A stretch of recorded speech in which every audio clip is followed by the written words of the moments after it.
I think we're like 20 years behind almost in terms of Asian American studies, a representation. You know, I lived in America. I think it was the late 90s. I studied there. I went to UC Berkeley for a year because I did American studies. And when I was there, I was on the campus and it was 40% Asian. And I couldn't believe it. You know, I was always a token Chinese person in a British place. You know, in British places, I was always a token person.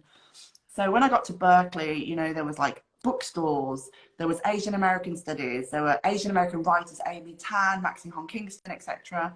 There was Connie Chung on TV. There was a Joy Luck Club, which I ended up writing my dissertation about.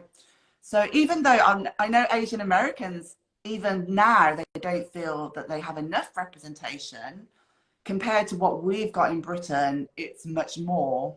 And so actually, it's kind of the opposite. So South Asians here are in the majority, and there are whole like towns where the majority is South Asian, and there'll be schools and classrooms where everyone will be South Asian.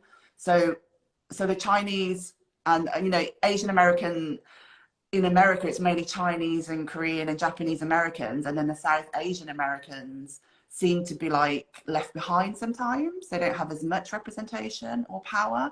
So here it's reverse. So here it's the South Asian community had more political power and just more community as well. So that was really interesting, seeing that whole reversal. And then when I got back to Britain, you know, in the late 90s, there was like literally, there were no children's books with British Chinese authors or East Asian authors that were born here. There were hardly any adult books either. And so I wanted to change that, and I became a writer to kind of change that. And it's taken decades, 2 decades, 3 decades still. You know, there's a handful of authors that look like me, and it's growing. So I know that there are new authors that are agented and they've got book deals now, and their books, you know, will come out this year and next year and the year after. But it's been such a long time, and I think that's to do with just the different immigration histories as well, and just the different, I guess, histories. Like we've got Empire, the British Empire here, and so we have more black population from Jamaica with the Windrush in the 60s, and from Pakistan and India and Bangladesh, but not so much. We had some from Hong Kong in the 70s and 80s, and now we're getting more people from Asia, from Korea and Japan, where in the past it was mainly Hong Kong Chinese.